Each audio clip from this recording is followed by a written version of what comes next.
Hello everyone, I welcome you back to another series from Incubated Global Network. Today we'll be treating a topic I tag relating with our in-laws. First of all, who are our in-laws? In every marriage, the man has a family he came from and a woman has the family she came from. The members of the woman's family make up the in-laws of the man, and the members of the man's family make up the in-laws of the woman. And now, most times you hear some young ladies will say, they are praying that if the man that is coming around and want to marry them before the marriage ceremony or they go into the marriage proper, that the mother-in-law should die. They don't want mother-in-law problems. I want to say that is not a good prayer, because you are going to have children and someday those same children will marry. What if that kind of prayer is also offered on your behalf? How would you feel? And so whatsoever you do, know that is a seed you are sowing, and so you have to be very careful.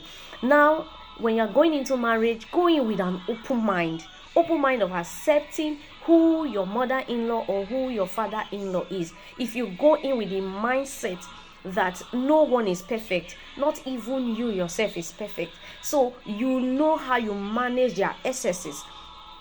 It's normal to meet people with some kind of attitude or characters which you may not really be able to cope with, but ability to understand the person and learn to live with the person that will make you overcome. And so looking at this topic on relating with our in-laws is very vital, because if you are not ready to accept your spouse's family as yours, please, marriage is not meant for you. As you are going into marriage, go in to accept your husband's people as your own family members and your wife's people as your own family members. Why is this vital? Whatsoever you do is a seed you are sowing. And so scripture has even made us understand that whatsoever you wish others would do to you, he said, do likewise unto them. So you should be able to have a good working relationship with your in-laws, because someday you'll be an in-law to someone else too, and you want them to treat you well. Now, what are some of the way we can relate well with our in-laws? I'm not trying to say that some are not difficult. I'm not trying to say that every in-law is perfect or every in-law is actually so good, but even as they have their bad parts or they have their weaknesses, they also have their good strength. So measure on their good strength. There's a saying that goes that there is nothing that you can't use someone. There is none that is actually so bad that you can't get anything good out of such a person. There is no one like that.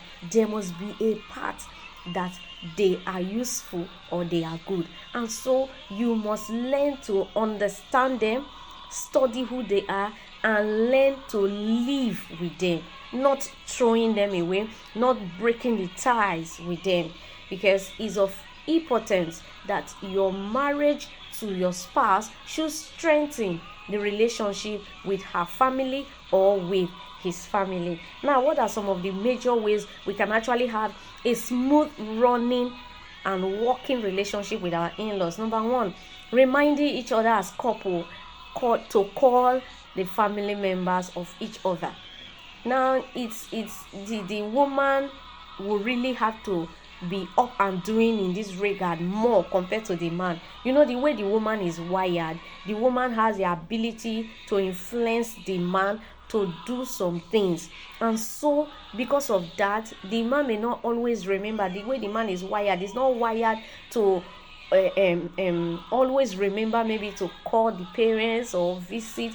It's not so often or so common with the men, but the women are very good at that. So don't let your own attitude in your home be the one that will say, only my family I know, only my home I know, only where I came from I know. No, Encourage your husband to call his mother, to call his siblings. And you, the husband, when you know that it's been a long while, your wife has spoken with her siblings, or has spoken with her family members, her parents, you encourage her too. In fact, as women, you, even when you know that there are issues between your husband and his family members, don't fuel it to increase it. You try as much as you can to bridge the gap. You can even pick his phone to make the call, put it on either on speaker on his ears, and say, so person, please speak with the person. And he will have no option at that moment to just, okay, let me just call the person, or let me just talk with the person. You are trying to bridge that gap. You are trying to make him see reason why he should have a good working relationship with his family. So you are strengthening that part of him, and you reminding him. In fact, it is the woman's duty, it's the woman's responsibility to ensure that the husband keeps reaching out to his family and to even his friends. In a situation where you don't care if your husband reach out to his friends or reach out to his family members, you are not doing well. And in a situation where a man too doesn't even, there is no day in a whole year that you will even ask your wife, have you spoken with your mother? Have you spoken with your father? Have you related with your siblings? When last did you hear from this, or when last did you hear from that? So it's one major way to relate with your in-laws in a good way. When you reach out to them, reminding each other, that is the couple now, reminding yourselves to place a call across to your family members. Now, another thing I want us to look at as a way of relating, having a good relationship with our in-laws, is accepting them for who they are. Yes, your mother-in-law or your father-in-law may be the type that talk a lot, may be the type that easily go angry, may be the type that is petty, may have different weaknesses or differences in their lives. But your ability to understand them, accept them for who they are. Yeah, this is who they are, so I understand and I know how to relate with them. It will make you have a good working relationship with them. So if they are the type that they are easily offended or easily hurt, you know that at that stage you should be calm, so that you will be able to have a relationship that is well pleasing with them. Now, another thing that you should look at in having a good relationship with your in-laws is honoring them. Even in Exodus 20, the scripture makes it clear. Exodus chapter 20 verses 12, the scripture makes it clear to us that honor your father and your mother. Now that you are married to this man, now that you are married to this woman, the father of the woman becomes your father, the father of the man becomes your father, the mother of the woman becomes your mother, the mother of the man becomes your mother. So you have a duty to honor them. You have to honor them and ensure that you don't break a tie with them. Your mother-in-law cannot be talking and you are raising your voice at her. No matter the offense, no matter the issues, you should be able to honor what you won't do to your parents. You shouldn't do it to your in-laws. Have a regard, have respect for your in-laws, have regard for your mother-in-law and your father-in-laws. In fact, let there be a serious note of honor dishing out from your own end to your in-laws. Let your in-law be able to tell you, look, I think this is the right way to go, or this is actually the way to handle this, and you will give a listening ear. Don't be someone that even your in-laws can talk to. Say, this one, no, we can't talk to him, or he's bigger than us. Honor your in-laws, honor your father-in-law, honor your mother-in-law for who they are. And then another thing that will bring a working relationship with our in-laws in a cordial way is accommodating them. If we read the book of Matthew, we saw that Peter accommodated the wife's mother when the mother-in-law was sick. There are some of our young couples today, they won't want to see their mother-in-law, their father-in-law around them. They can't even say, this sickness, there's nobody with you in the house, please come so that you can stay with us, let us monitor your health. They don't do it. It is wrong. Learn to accommodate your in-laws. Learn to take care of them. Learn to care for them. Don't throw or trivialize your mother-in-laws or your father-in-laws. Learn to honor them, learn to care for them, learn to accommodate them. They may have some excesses, yes. Please accommodate them. I want you to know that when you accommodate your in-laws, you are sowing a seed for yourself. You may not be strong at all times. The time will come, all your children will be grown. They will be married. And now if you are left alone and no one to care for you, it's going to be difficult. So your children in turn will also accommodate you at that low state of your life. So it is very important that you accommodate your in-laws, to the extent that Peter had to beckon on Jesus. My mother-in-law is sick, please come and lay hands on her. So learn to accommodate your in-laws. And another thing is, you should learn to provide for them. Provide for your in-laws within your capacity. I'm not saying that, oh, you must be the one that will be responsible for everything about them. Even if you have the resources, if you take care of everything about them, it's not wrong. But try as much as. There are some persons, some couples that don't even care about their in-laws. They don't bother about their welfare. They never remember them. They don't take them to be part of their responsibility. That is wrong. So learn to provide for your in-laws when the need be, when the need arises, when it's necessary. And from time to time, no matter how little it is, send something to your in-law. And the wives have the greater role, the greater responsibility to remind their spouse, to remind their husband to send food or provide for their parents. If as a wife all you know is how your husband can take care of your own parents and you don't remember your husband's family, that is wrong. And if you are a man that you just feel, oh, it's only my parents, I know nothing about your father and your mother, that is wrong.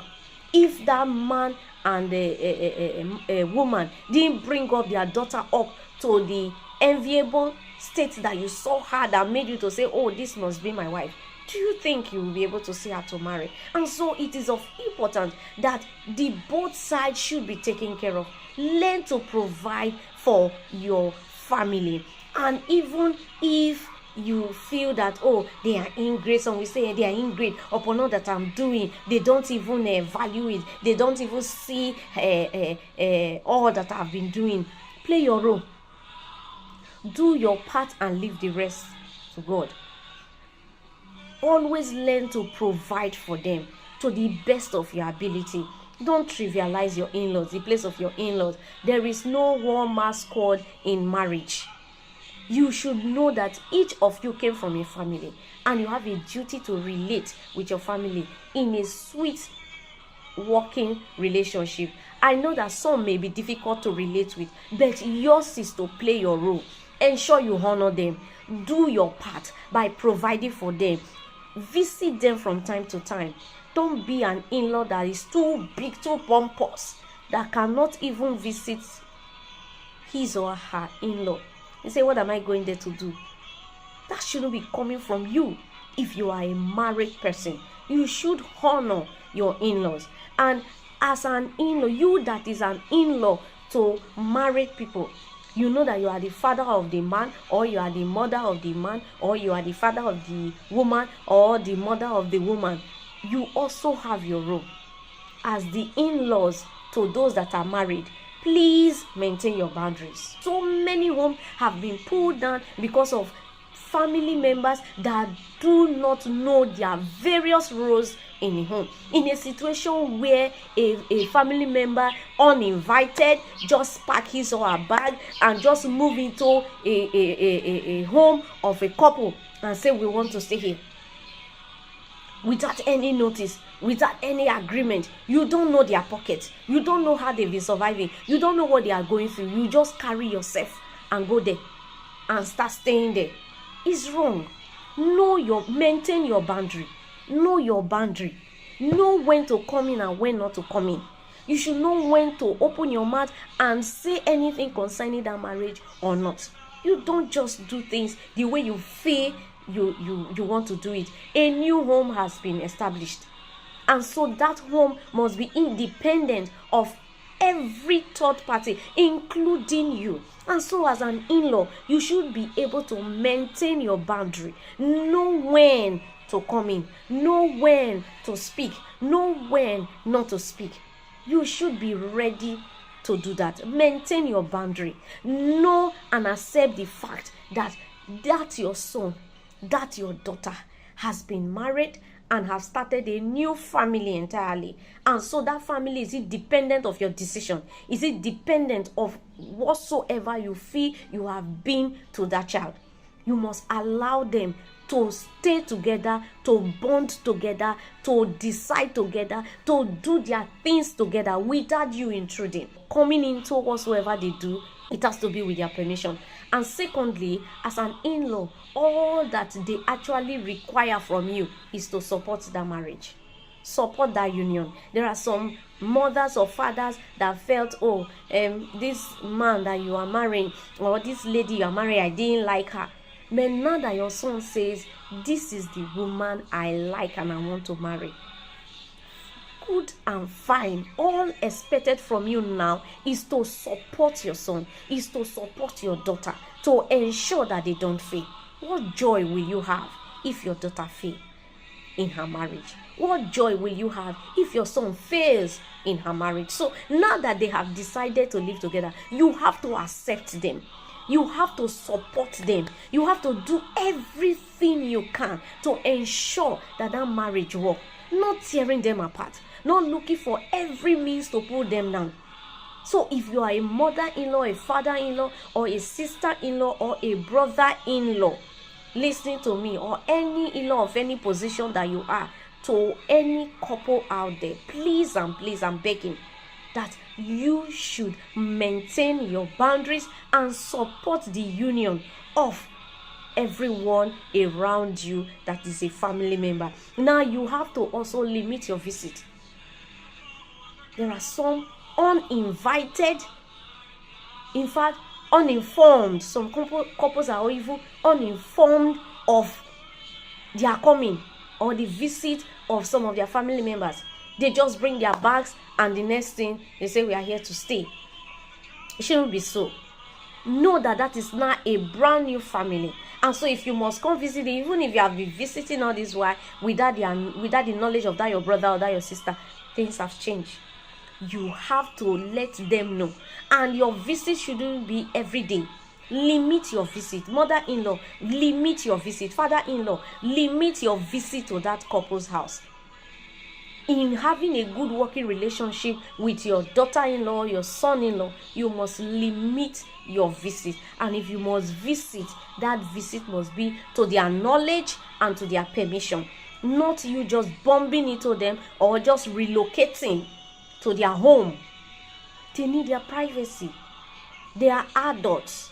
They need time for themselves. And so if you have been visiting frequently, I'm advising and I'm encouraging you today to please stop it. And another thing, the role, which is a role of the in-laws, don't overburden the couples with your challenges. Before God bless you with those children, you have been taking care of yourself. You'll be doing well. So it shouldn't be that, oh, my son is married. The woman she will finish all his money, so let me be calling him, I need this, I need that, I need that. I'm not saying it's wrong for you to request from your son or from your daughter, but don't overburden them. Apply wisdom in doing this. If you have a challenge that you need their help, please make sure you do it in such a way that it will bring problem. You mustn't use your burden or your challenges to cause problem in their marriages. So you must learn to balance it. And then you shouldn't influence their decision. Don't dictate the pace of their home.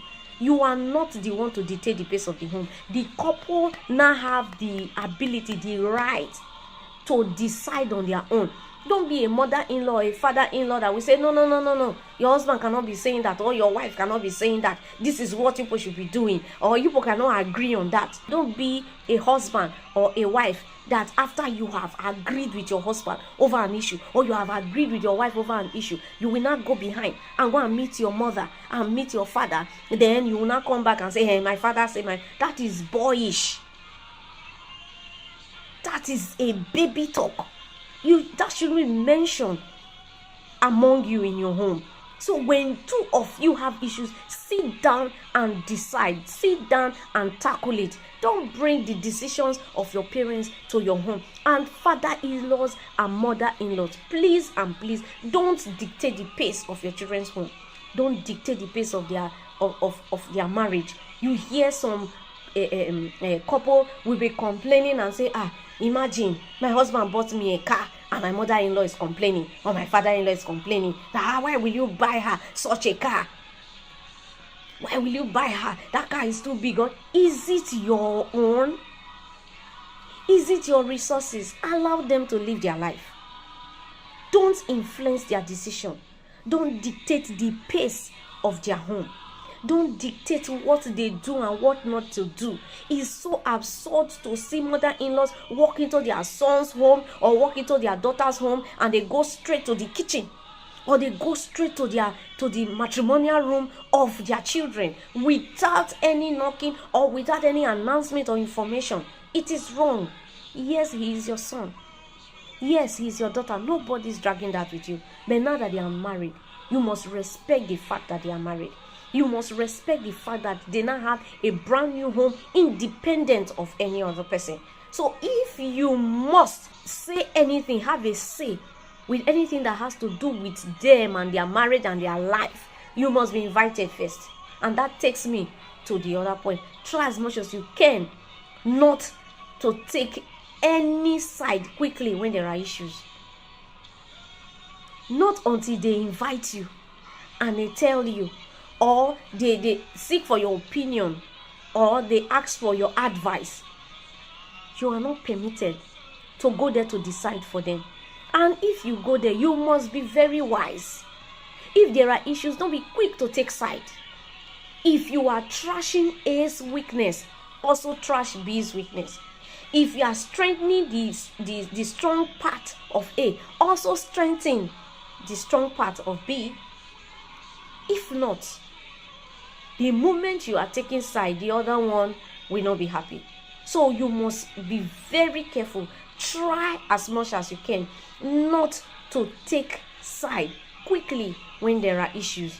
You have as much as you can to be wise.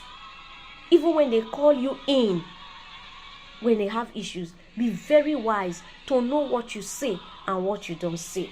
I hope this will meet us well, that we will learn to relate with one another in peace, because even scripture have made us to understand that as much as you can, as possible as you can, have a good relationship with people around you. Live in peace with all men. So you should be able to have a good working relationship with your in-laws. In a situation where you want only your mother-in-law, only your mother to come to the home, while the mother of your partner shouldn't come at all.